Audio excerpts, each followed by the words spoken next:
It just might be the greatest sports franchise in the history of sports. A place where legends are made, and there's always something to talk about. Get ready to immerse yourself in pinstripes. Start spreading the news, hosted by Paul Semendinger and E.J. Fagan, a couple of doctors with a prescription for Yankee fever. And now, here's Dr. Paul Semendinger and Dr. E.J. Fagan. Get ready to start spreading the news. All right, ladies and gentlemen, it is Monday night. The Yankees just took 2 of 3 from the New York Mets. E.J. Fagan just wrote a brand new article on his Substack that we're going to dive into, talking about Anthony Volpe. But, my dear friends, I just have to begin the show with this short little bit of information. Last week, E.J. wasn't here. We brought my son Ethan on the show. He did a great job. It was fun talking baseball with Ethan on the podcast. But I got to meet EJ last week. Last week, EJ was in New Jersey. I got to meet EJ. I met his dad. I met his wife. I met his little baby. It was the best. You know, sometimes you meet people through emails and through computers and through Zoom meetings and podcasts, but you never get to meet them in real life. And when you do, it's even better. EJ is a great person online.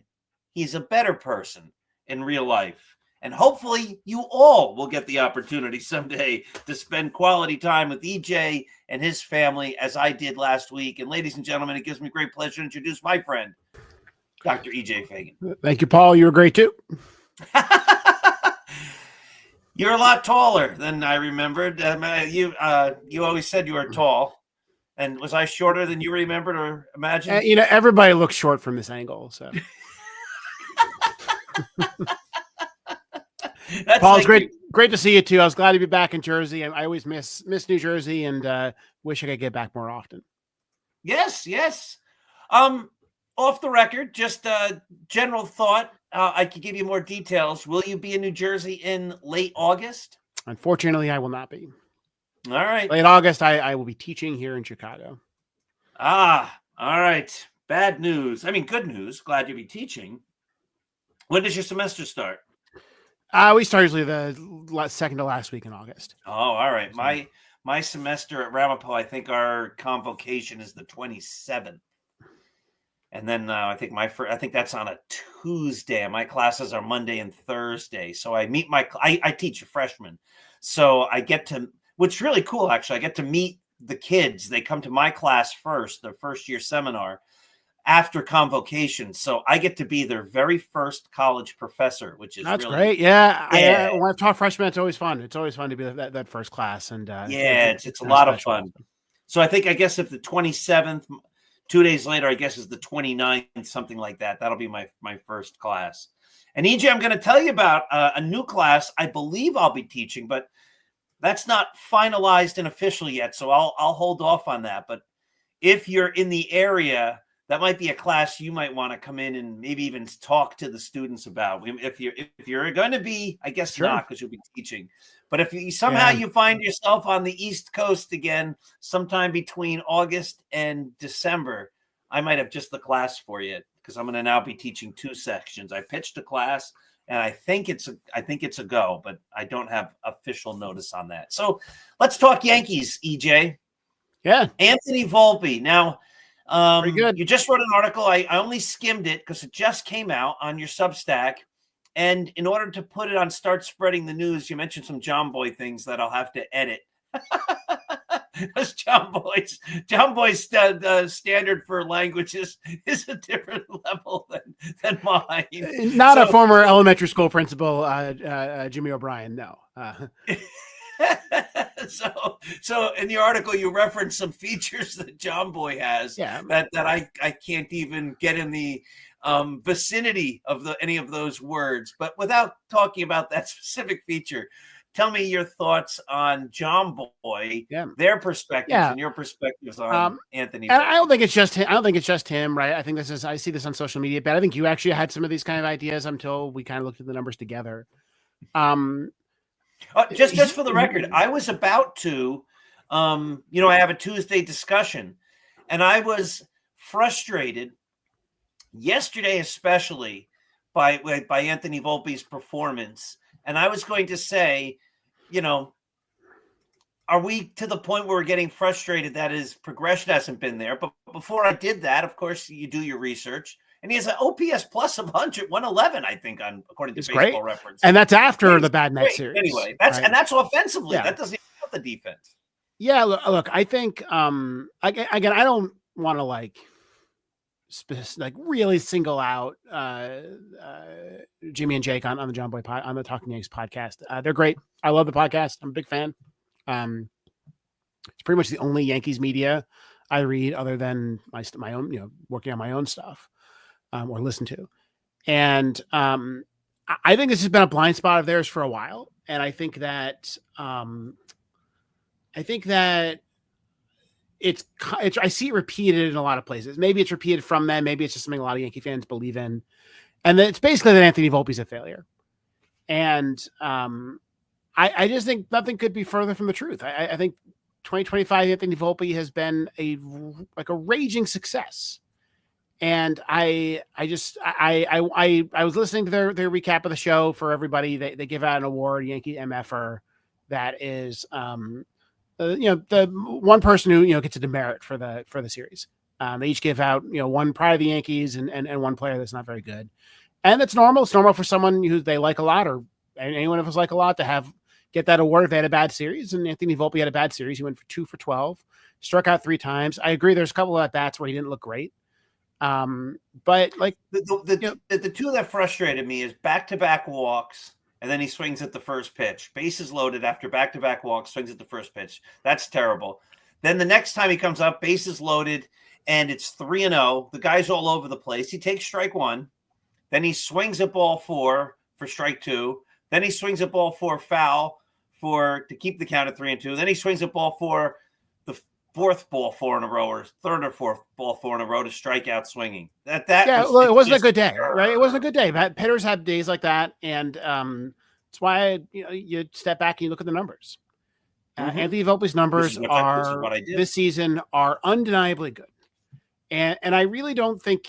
I think even if you dig into the numbers pretty deeply, there's really not like a flaw that you can find. Maybe he's not great against righties. A lot of his production's against lefties, but that's normal. And frankly, half this team have massive splits. And so, there's something really weird about it. Volpe is having a 5-win season right now, 4.5 to 5 wins. To put that into perspective, he is on track to have a season equivalent to Willy Adames' best season. And there's a bunch of other players you can look at. He's better than Gunnar Henderson right now. He's better than a lot of players. And I think that, and so he got this award. That's normal. But then they kind of went on to basically criticize him and all but call for Anthony Volpe to be benched. To say, the Yankees need to find somebody else. They said the same thing about Austin Wells with relatively similar numbers. I think both of these are just wrong. And I think they're wrong for a couple of reasons. I mean, Volpe's numbers, as you just mentioned, they're better than league average, right? He's in our WRC plus of 112. That's 12% better than league average, despite the fact that he's a shortstop, despite the fact that he's a good defender, a good base runner, he's, all that, on top of just being a better than average major league hitter. One of their criticisms was that that's held up by a good first week. This is not true. Volpe's season, he basically had 2 really bad weeks and it's been good in every other time. So he had a really great, really, really, really good first week, slugging like 750 in his first week.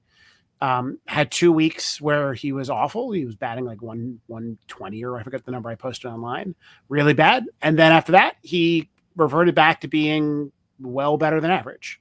And in fact, if you want to start cutting weeks in and out, not counting the Mets series, between the third week of the season and the Mets series, he had like an 830 OPS. I mean, he really rebounded in a way we haven't seen Volpe before. Before, we've seen Volpe get hot and then go into a 2-month slump. And that's it. Not be able to get out of the slump. He got out of the slump. He had a 2-week slump and he got out of it. That's normal for a major league player. I think anytime you take especially a month and a half performance and you slice it into little bits, you can make a player look good or bad just depending on how you slice it. That's baseball. We know that. We know that players go into slumps, have hot streaks, and it all averages out over time. Why did Volpe have a slump? I don't know. Why do you have a hot streak? I don't know. Right? These are all different things. But I think right now, you look at his season numbers. Anthony Volpe has an OPS of about 750, 746, something like that. The average major league hitter in the American League has an OPS of 709. That's all you really need to know. And I think that there's like a couple of things going on here. Like the real question for me is like, why are not just these two guys, again, they're very prominent. And so it's worth mentioning their specific arguments. But I see this on social media. I've heard you say it before we kind of got into the numbers. Why is there this impression among Yankee fans that Anthony Volpe is not very good? I think there's a couple of things. One is last year he was a bad hitter. He was well below average. Still was a good Major League Baseball player. Like the other stuff still counts. Like baseball is a full game. You got to play defense. You got to base run. You got to hit. He was a bad hitter, really good defender. It evens out. And he evened out to a 3-win player. 3 wins is a well above average player. An average player is about roughly 2 wins, roughly speaking. You have a team full of 2-win players, you're going to win 82 games, or 81 games. You have a team with full 3-win players, you're going to win 90 games. That's very good. It's not the expectations for Volpe. Yeah, Mike says it's important to note that the league average stats are low. Seriously, like I think that's part of it. I'm going to get to that back to a second. But there's expectations for Volpe, right? Anthony Volpe came up as a very hyped prospect. And I think a lot of people think that if he's not an all-star, if he's not a guy who gets his number retired for the Yankees, that he's a failure. And that's just not true. The comparison I've been using for Volpe for a long time is J.J. Hardy. J.J. Hardy was a career below average hitter in the major leagues. He put up 28 wins for his career. He was a 13-year major league player, and he helped a lot of teams win. And if Anthony Volpe can be that 3 to 4 win player for the peak of his career, which is what J.J. Hardy was, that is a immensely valuable player for the Yankees. Let me interrupt you here for 1 second. I'm not going to disagree with you because last week I was ready for that to be a couple of weeks ago, and then 2 weeks ago, and then a couple weeks before that. You said he's on pace for a 5-win season. Yep. Okay. Derek Jeter played 20 years. How many seasons was Derek Jeter of those 20? I was about to look at over stats. 5 wins? Derek Jeter was a 75-win player throughout his career. He played for 20 seasons, you said? Mm-hmm. I'm going to say he was 6 seasons above 5 wins. 5. Right? He had a 5-win season once, and he had 14 seasons when he was under 5 wins.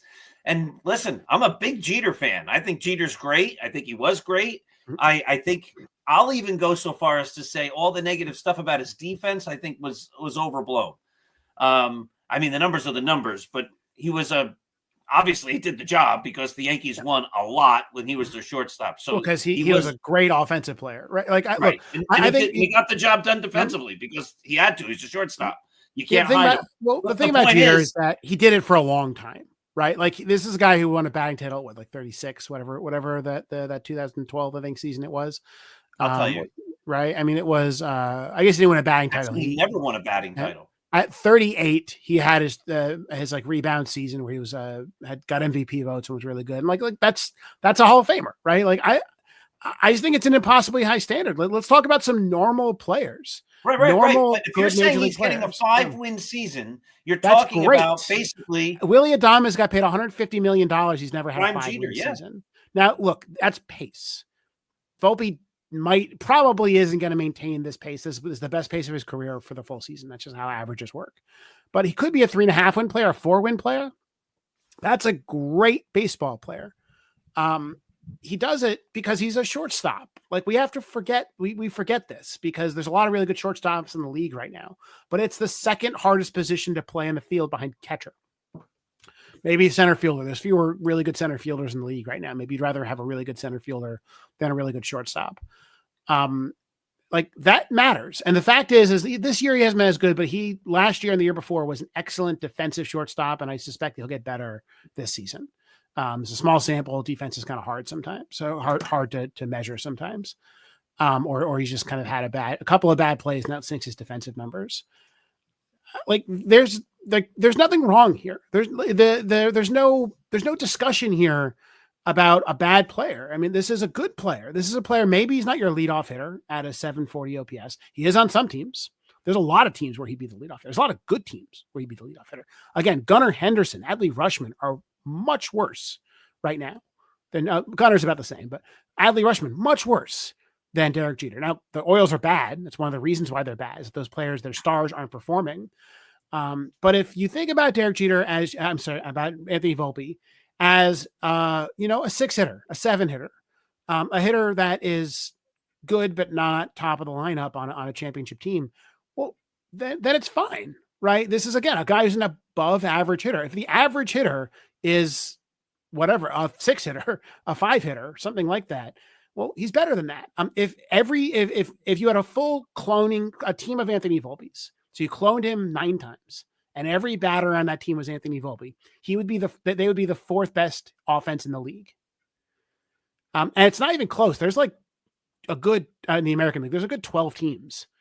There's a gap between 4 and 5, right? Like there's a lot of teams whose average OPS is like 670. One thing to know about some other thing we talked about in this show, and I talked about on my blog, there's a lot of outliers in baseball right now that are actually bringing that average up. Aaron Judge is bringing that average up all on his own. And there's like 7 or 8 other outliers that are really holding team offenses up right now. Many of them on the Yankees.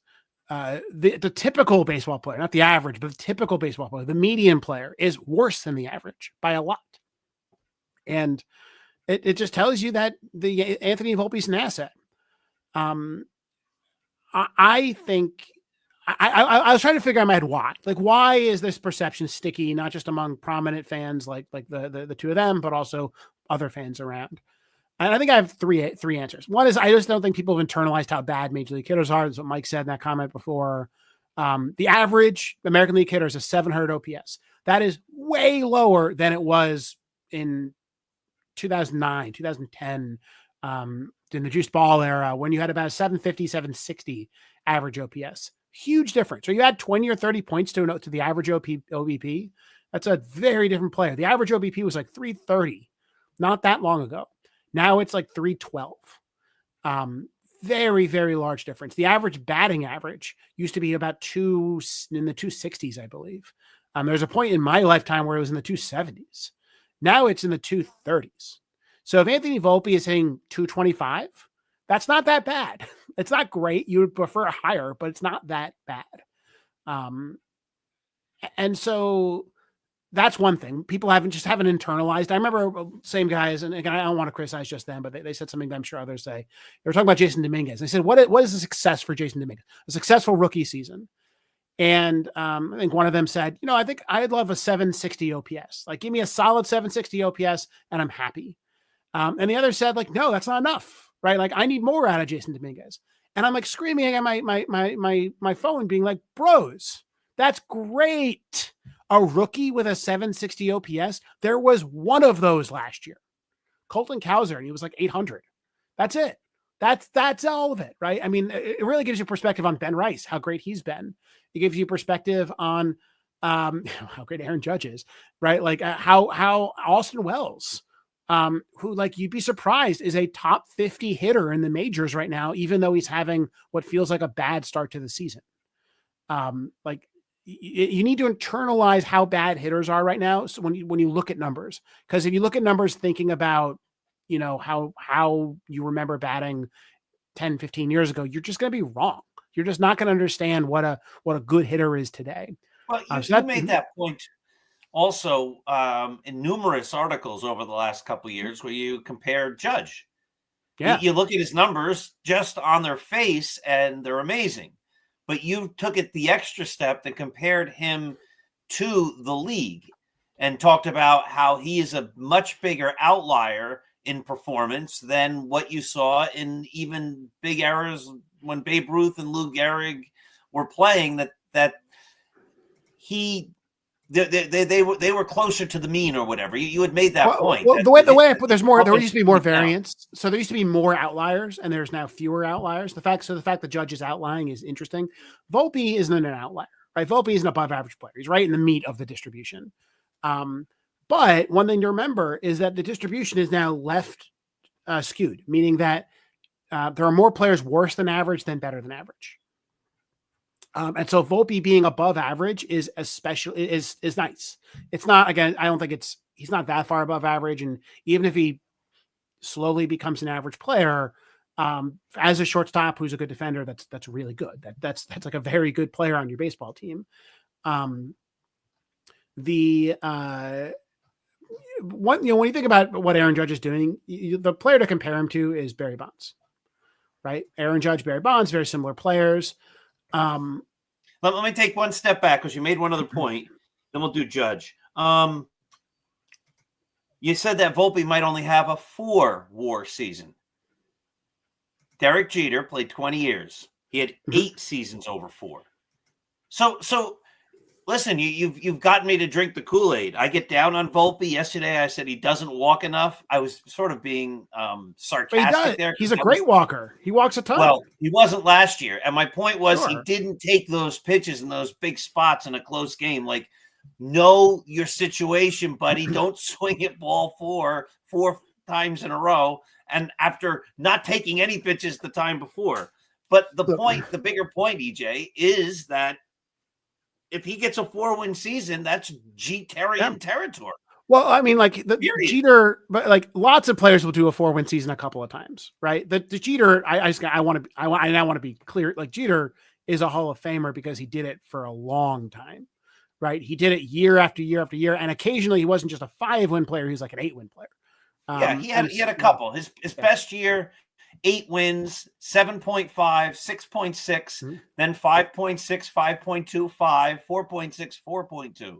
Those are the 8 years when he was over 4, then 3.9, 3.8. Yeah, and he did it for a long time. But the idea isn't that this is supposed to be a one-off for Anthony Volpe. He's, 23, 24? Right. Well, and he was a 3-win player last year. Right. I mean, so the idea is he should be getting to a point where he's able to do this for a number of years in a row. And if he can have a 4-win season for a number of years in a row with the occasional great season, that's very similar to the guy that everybody wanted to compare him to and that they feel he's falling short of. I mean, I just don't think that Derek Jeter is a fair comparison for anybody, right? He's a Hall of Famer, right? No, of course not. Right? 3,000 hits. He's one of the great players. But the point is, it's not that out of the realm to say he's approaching Jeterian. I won't want to go that far. Let's see him do it for a full season a bunch of times, right? I mean, I can. But here's my JJ Hardy comparison, right? JJ Hardy comes up at 22. He's worth 1.8 wins. He gets injured, misses the next season for the most part. At 24, Volpe's age, 3.2 wins. At 25, 4.8 wins. Had a bad season, 26, half a win. Bad season, 2010, 1.3 wins. 28, 4.1, 3.3, 3.6, 3.1, and then he was basically done for his career after he was 31. That would be a fantastic career for Anthony Volpe, right? He'd be one of the best 5%, I don't know, of major league players if he does that. He would be immensely valuable for the Yankees, right? He would be a well above average cornerstone of the Yankees lineup for a very long time. That's like that. Like if that's your prospect, if your prospect turns into that, you are celebrating, even if he's a top 15 prospect, even if he's, somebody that you thought had the potential to be a Derek Jeter type, whatever. Right. That's what we're looking at for Volpe right now. We're talking about a guy who had a not that great rookie season, had a very good second season, even though not as a hitter, and is currently having what I will call a great third season. And that might change, but I don't understand why he gets, rather it's weird that he gets the hate that he does. I think another thing that's going on here, so you have the hype, you have the, not really internalizing what an average major league hitter is today. I think the last thing that he gets, the last problem that people have with Volpe is that like he's small and doesn't play like a small player right now. Like last year he tried to do small player stuff. He tried to hit singles and it didn't work. It was bad. And so he went back to, and I think we talked about this on the show. I also wrote a blog post mentioning this a few weeks ago. He went back to the minor league version of him, who was a guy who swung and missed, who hit the ball hard, who had power, and also hit like 240. And like in the minor in double A. And I think there's this like idea, and I've seen again lots of people on social media say this. Commenters on my blog say this. There's the idea that is not the right Anthony Volpe, right? That he's Willie Mays Hayes. He should be hitting the ball on the ground, Major League 2. It's just dumb, right? Like I don't care how he does it. If he's hitting the ball hard. This isn't fake. He is a 71st percentile hard hit, average exit velocity, 72nd percentile hard hit rate. He has average bat speed, average square up rate, average barrel percentage, average slugging percentage, well above average walk percentage. Like he's doing it. Like he's hitting well. And if this means that he hits 230 with 20 home runs and an above average OPS, that's great. That's a good baseball player. You shouldn't have to be like, hey kid, you're small, and you're fast, hit some ground balls, get on base, steal second base. No, just go to second base after you hit a double, right? That's what Anthony Volpe is doing right now. All right, you were talking about Bonds and yeah. I mean, look, in 2000, right? So I just pulled up the random year 2000, the year before Bonds kind of went crazy. On average, Major League hitters scored 5.5 runs per game, and the average OPS was just under 800. So it was 100 points less of OPS than now. And that's the environment that Bonds starts hitting into. And you had this, kind of long steroid / juiced ball environment in the late 90s, early 2000s. And that's where Bonds still put up incredible numbers no matter what era you're in. But then when you think about what Aaron Judge is doing in this period of the opposite of some of the worst offense we've ever seen, it's incredible, right? It is like, Bonds was an outlier, but Judge is a bigger outlier because it's just harder to hit the ball right now. Like, it's harder to stand out. It's a more competitive league than it's ever been. And I think people are starting to talk about it the same way that they talked about Bonds. I'm starting to notice over the last, I listen to a lot of, I listen to not a lot of Yankees podcasts, but a lot of baseball podcasts. Listen to Effectively Wild. If anyone's looking for a great podcast, The Roundtable from The Athletic is awesome. And they're starting to talk about Judge as something historic. And I think more people are going to realize that. And like, you're going to see at the All-Star game, like people start to be like, wait a second, we're watching history right now. We're watching something special. Mm-hmm. And I wrote this a couple of years ago. I wrote this a couple of weeks ago. Like, I think we're watching the greatest performance ever. And it's awesome. It's fun. He's still batting 400, which is just nuts. Let me ask you about 400. I already know your answer because you're statistically probably minded. Not. That's the answer. Yeah. Right. But I don't bet, and we don't talk betting necessarily, but if you had to bet, you would bet against it because it's so unlikely. Oh yeah. And of course, anything is possible. So it's very hard for me to ask this question in an intelligent way, but what's the likelihood? I know it's not likely, but what's the likelihood that he could actually, because he did hit 400, I believe, over his last 162 games. So where do you see him in that race for 400 by the end of the year? He's hitting 363 over his last calendar year. Okay. Look, I wouldn't put anything past Aaron Judge. And when you start getting to say StatCast numbers where he's got a 350, only 350 expected batting average, you start kind of, you're getting into outlier territory and you don't really have a way to statistically measure this. But I believe the next player to have a batting average over 400, the most recent player was Luis Horizon. I believe 76 days into the season, he was above 400. And then he fell off.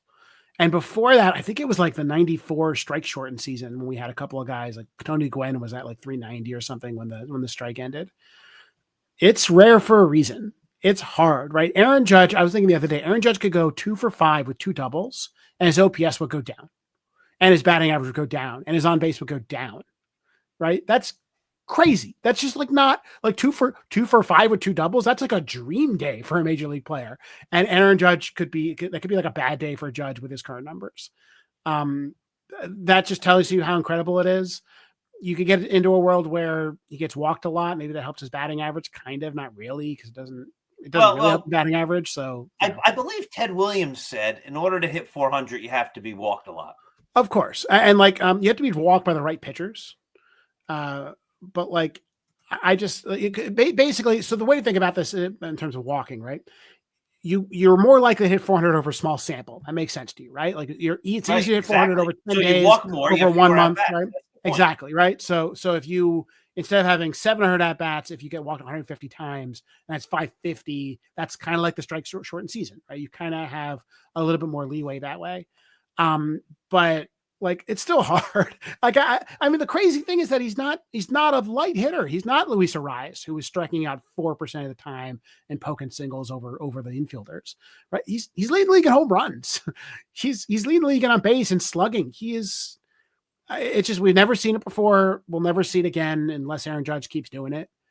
Like, I don't know what else, like, there's nothing to say about it left, like, other than just watch it. Like how incredible this is. He's breaking baseball, completely breaking baseball.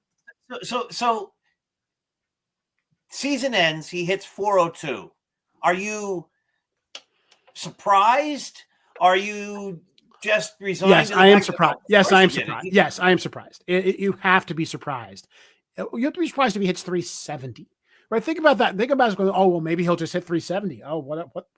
It's insane. It's crazy. Aaron Judge, if he hits 350, it's crazy because he's going to hit 60 home runs, right? Like I don't know what else. Like I can't. I'm supposed to discuss baseball. I write a lot about baseball. I did just record episode number 450 of the other podcast. We probably recorded 150 of these, and I had nothing to say. Like, he's awesome. It is awesome to watch. He is the reason why this Yankees team is successful. They would be fine without him, but they are good with him. He is on pace to put up, you talk about a war season, talk about Volpe. He is on a 15 wins above replacement pace right now. That has never happened. I believe Barry Bonds was 14 in his best years. Let me check. Bonds was 12 in his first years, right? I mean, Babe Ruth, the peak I'm of looking at Babe Ruth. I was going to ask you what his batting averages were when he had his biggest seasons. And they were the 376 when he hit 54, 378 when he hit 59, 356 when he hit 60. So he's in, and I know you've talked about Babe Ruth and in comparison with the league and stuff like that and weaker pitchers. Yeah, it was a different league, right? You can't really compare. But he's putting up Ruthian just on a face without comparison. Ruthian numbers if he hits 360 and puts up 59, 58, 60 home runs. Yeah, those are numbers that nobody else has ever done.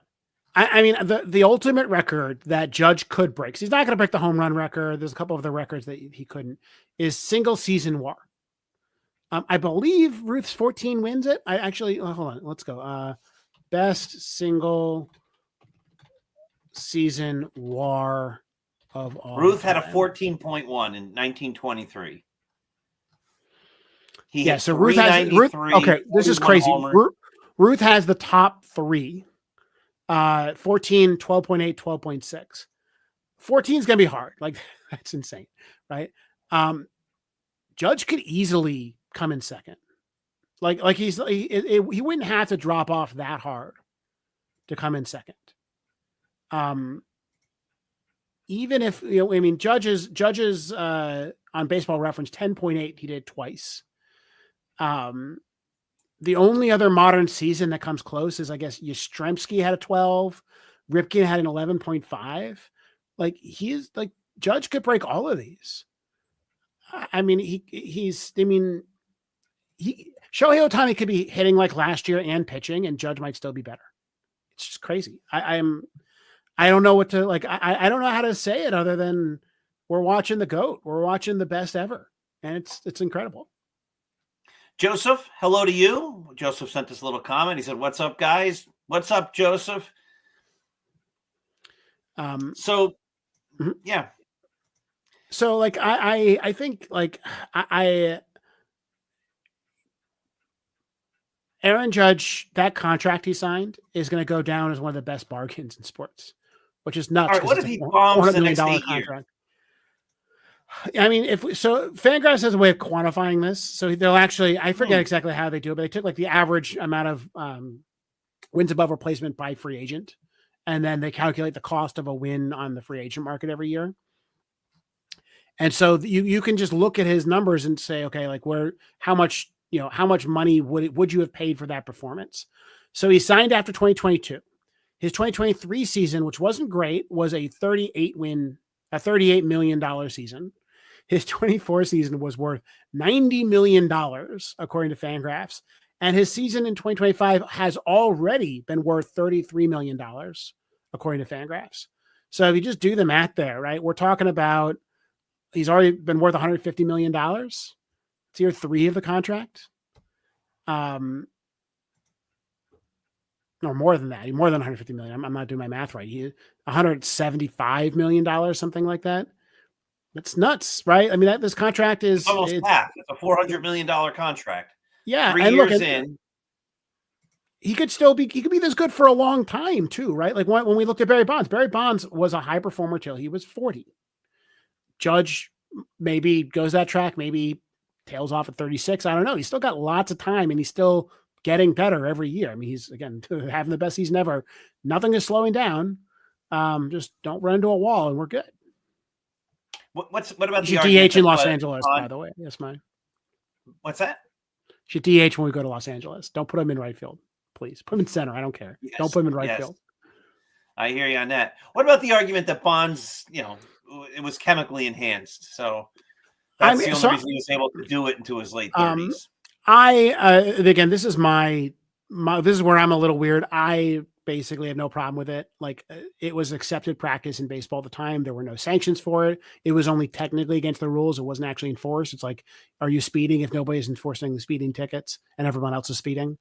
I think that the reason why you do this kind of comparison against the league, not just in terms of average ERA, but also the kind of outlier effects, is it allows you to contextualize what those drugs meant. There's a lot of cheating in the history of baseball, right? We talk about it here all the time. Whitey Ford was a guy who scuffed up the ball. He had like a little thing in his glove, and he would mark up the ball every time he threw it. There were spitballers. Gaylord Perry's wrote a book about cheating while he was still pitching and is in the Hall of Fame. I think that that's fine, and I think that that's what suspensions are for. That's what fines are for. That's what rules are for. And Barry Bonds was one of what I think at some point, I forget what the Mitchell report said, but something one out of, every 3 players or whatever tested positive. There's a lot of cheaters in the Hall of Fame. So I think it's silly that we don't let Bonds in. I think if Bonds was less of a dick, that he would probably be in the Hall of Fame. And one reason why Bonds kind of became persona non grata is that he's just not a good dude. But there's lots of Ty Cobb's in the Hall of Fame, right? So like there's lots of not that good dudes. Though I have read recently that the whole Ty Cobb's reputation, specifically his reputation as a racist, might be made up. Mm-hmm. That there's no contemporary references to it. And I've read that. The story on Ty Cobb might be totally wrong. Yeah, like there's a guy who wrote a book in like 1952 about him, and that's kind of 1960. And he had an axe to grind, and he called it Ty Cobb. Al Stump is his name, I think, and he called it Ty Cobb's autobiography. But he made up a lot of stuff, and he was mad.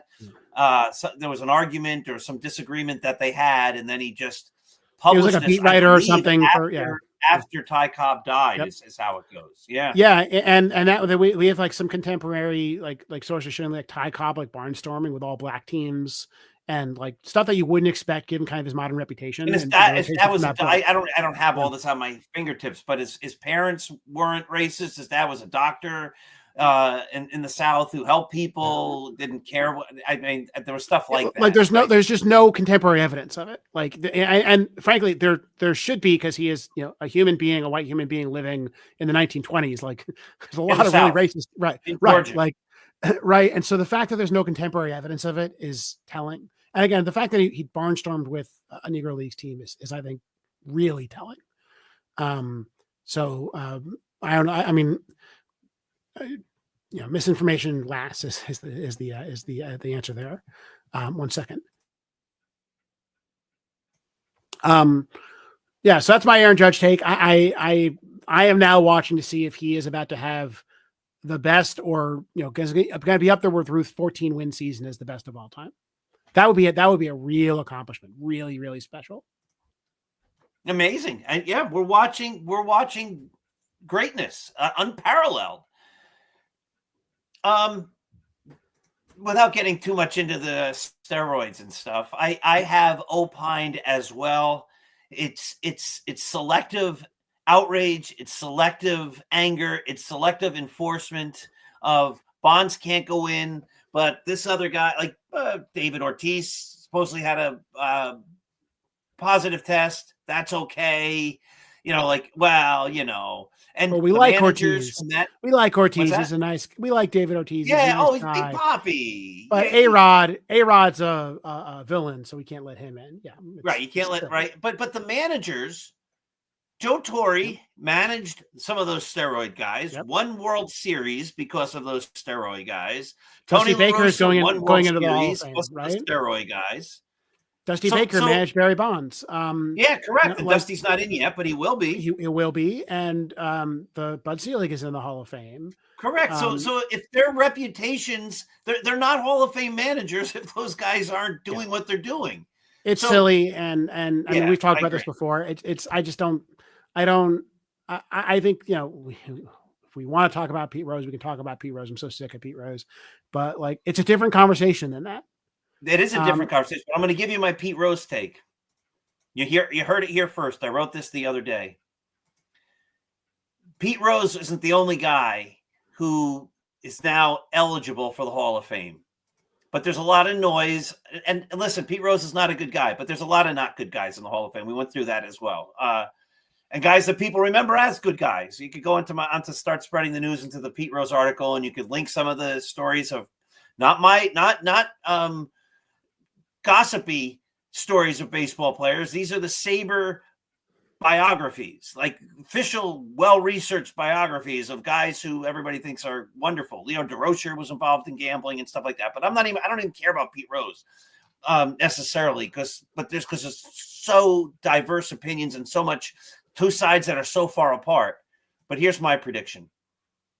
Joe Jackson is more mythological. Joe Jackson is Shoeless Joe. Joe Jackson Dreams, was in Field of Dreams. Yeah. And Joe Jackson said he didn't do it. Say it ain't so, Joe. And you look at his World Series stats, and you could argue plausible deniability because he had good stats. And I think he's the only guy on the White Sox who homered or whatever. I don't have the specifics on my fingertips. He'll go in. And I think once he goes in, because he's easier to get in. No one saw him play. Nobody's angry at Joe Jackson. It's ancient history. And they go, Babe Ruth copied his swing from Joe Jackson. He has the highest lifetime batting average, or one of the highest lifetime batting averages ever. He's Joe Jackson. You can't deny Joe Jackson. And he'll go in and people go, well, it's Joe Jackson. And then once he goes in, the standard for Rose goes away and more years will have passed. Less anger, less of the around him, a whole new group of writers and contemporaries or whatever on these committees. And then that paves the way eventually for Rose. He'll go in the Hall of Fame. Joe Jackson will go in first. I mean, maybe I think I care very little about this. I'll say, I think that Major League Baseball's sanctions against gambling are remarkably successful. Pete Rose was literally the only significant gambling scandal in Major League Baseball after the Black Sox scandal. No, there were a couple others, like Leo DeRocher. Significant. He was suspended.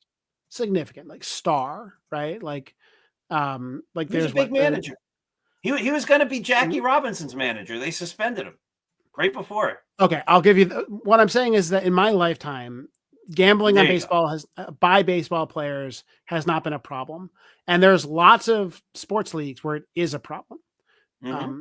International tennis is famous for or college basketball. There's a few others for people throwing games and throwing matches and finishing within the spread. The thing about college basketball is usually a winning team will reduce the win total to not to be within the spread more often than you would expect from random chance. That is not something that I think is occurring in baseball even today. But it's a threat. And the second it starts occurring, then everything you watch in a baseball field is worth a lot less. And it becomes really hard to ask, okay, did that fastball go down the middle because the pitcher screwed up or because the pitcher No, I has agree. some money in the Once the games are in doubt, the whole purpose of watching is gone. We're watching because we want it to be real and we think it's real. And if it's not real, then why watch? Right.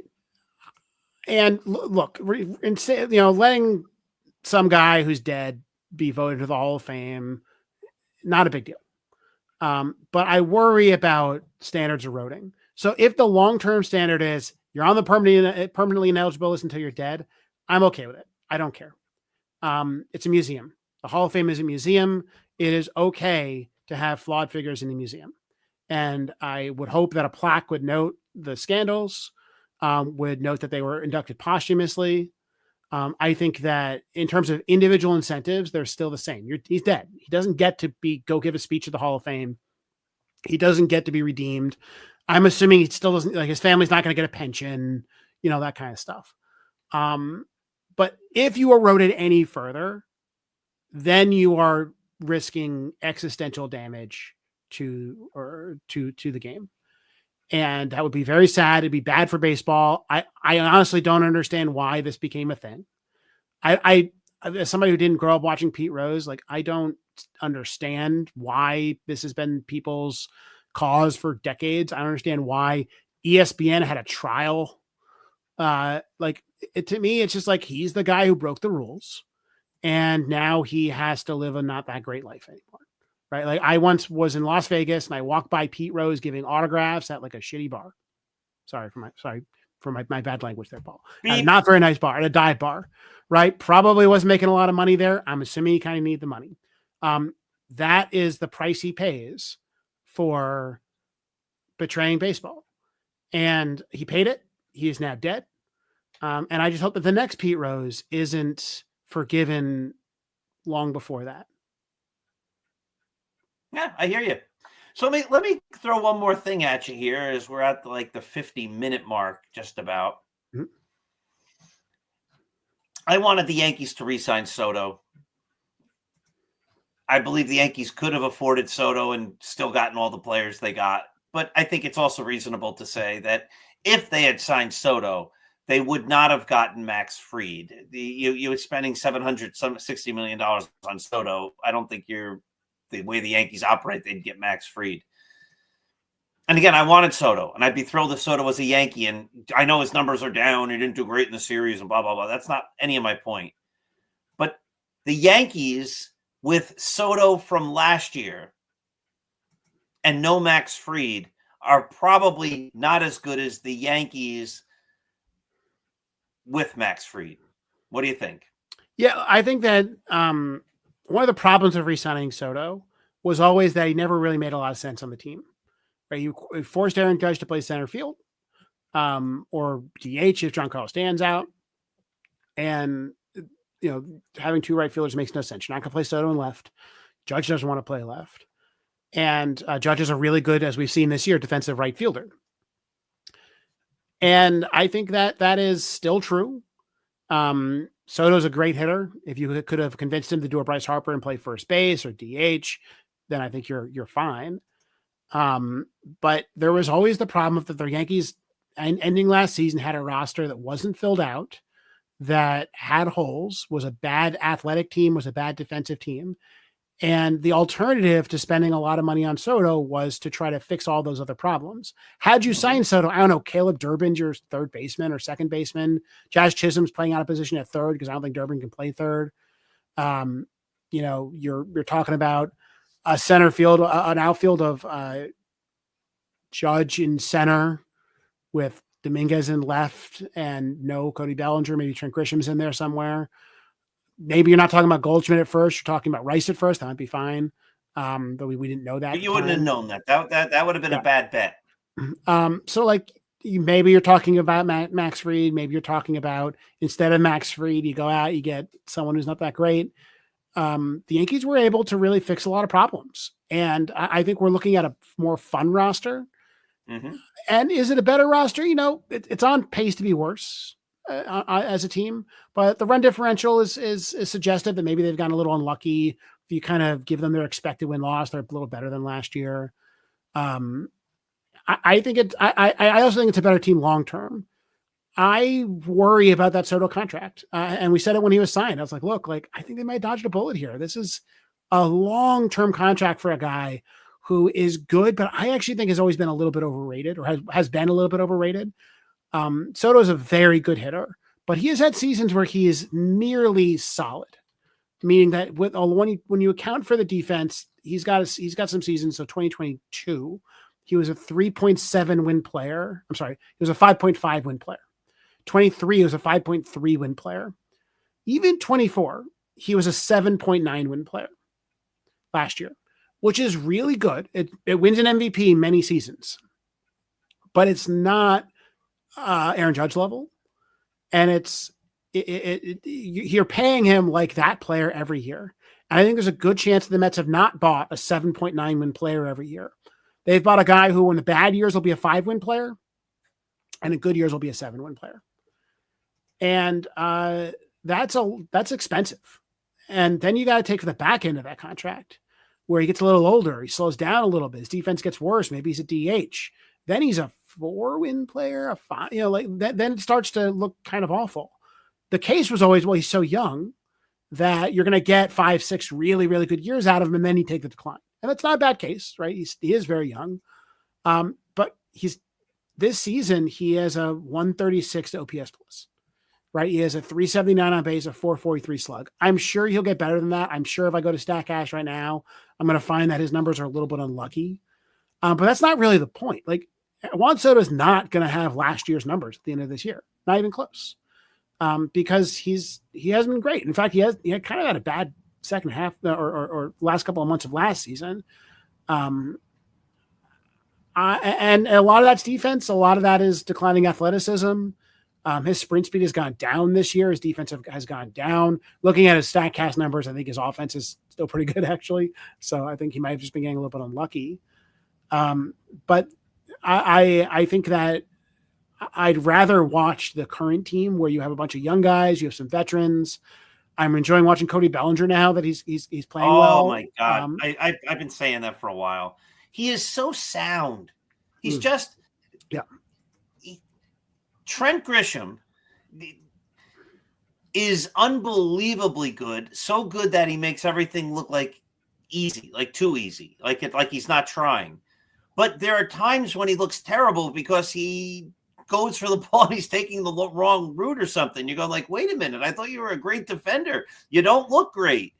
But no, Cody Bellinger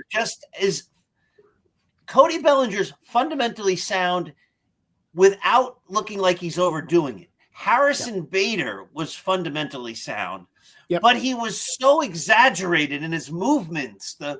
I kind of enjoyed that. I'm not gonna lie. Oh, I hated it. It drove me nuts. It drove me you're trying too hard, buddy. It's overkill. Bellinger just looks like a solid all-around player who just does the things the right way. And he's so hot right now that he looks. You see the MVP candidate. I understand what Cody Bellinger feels like when he is at an MVP level. Will he keep it up? I don't know, but his numbers are now back on track to very good. Really good defense in center. StatCast loves his defense in center, loves his arm, loves everything he does. Now he's a well above average hitter, trending upwards. He's been really hot for 3 weeks now. He's better against lefties than against righties. Every game recently, he has had a grand slam. Yeah, I mean, he has a 15-game hitting streak too, right? He does. If I look at that 15-game hitting streak, over that time, he has a 1.1 OPS. He's batting 377 with a 679 slug. Like he is very much on right now. Statcast looks like it thinks it's for real. So he's at times where Cody Bellinger's Statcast numbers were kind of bad the last couple of years, where like he was kind of overperforming them, and you had to ask, is it luck? Is it pulling the ball down the line? Like, what is it? That's not the case now. One problem we had, the question we had was, well, if he's really bad, we're stuck with him next year. I don't think we're stuck with him next year. I think we're going to have to figure out his center fielder for next year. But I'm really enjoying it. And, when you think about like building out a World Series team, I think Cody Bellinger's a big piece of that World Series team at this point. And I wasn't saying that a couple of weeks ago. I was ready to bench him a couple of weeks ago. So that's why I'm not managing the Yankees. Just really impressed, fun to watch. And, he's doing it against good pitchers, right? I mean, I'm looking at this hitting streak. This is against the Mets, who tried out some really good pitchers this weekend, against the Mariners, who tried out some great pitchers. The Athletics less so. The Padres, the Braves, like this has been a tough stretch for the Yankees, and they've played really well. And Bellinger's been best or second best on the team during that time. Mm-hmm. It's been great. All right, EJ, I think we did it at just about at the top of the hour. Yep. Another wonderful hour spent. When do you think you'll be back in New Jersey? Probably not for a while. I might be flying through New Jersey at some point, but we're going up to Cape Cod this summer. So yeah, we're going to land in Newark and then drive to Cape Cod. But that's about it. I think it's hard for me to get back these days. I did see good old Andy Singer. Andy and I shared some pizza this evening, and I said to him, I saw EJ, and he said, "Oh, next time EJ's around, I want to see him too." So. You have a fan club, a growing fan club in New Jersey. It's just amazing. Well, hopefully that will happen eventually. But all right, maybe we'll all come to Chicago. Guys, come to Chicago. It's great. Wrigley Field. We can go see a game. That would be awesome. All right, EJ, have a great week. Have a great night. And thank you, everybody, for watching. This has been the Start Spreading the News podcast. Have a great night. Introducing National Streaming Sports, live and on-demand sports talk programming that you can access 24/7. For the premier sports talk experience, tap into our Roku channel. Start your mornings with Mac and Jack covering all the weekend sports action. Then pour a cup and enjoy all the sports you can drink on the Coffee and Sports podcast. At midday, talk sports from east to west on the Coast to Coast podcast. Followed at night by some hot girl talk with Prim and Proper Sports featuring Sonia Pearson. Talk boxing on the Gloved Fist. Yankee fans tune in for Start Spreading the News. And there's more on the College Sports Huddle and Sports Scope with Robert Butler. There are 20 podcasts in all and 70 weekly shows giving us a 3.4-star viewer rating. To find us on Roku TV, search for National Streaming Sports on the Roku search bar. Click on the logo and you're in. National Streaming Sports, live and on-demand sports talk for America.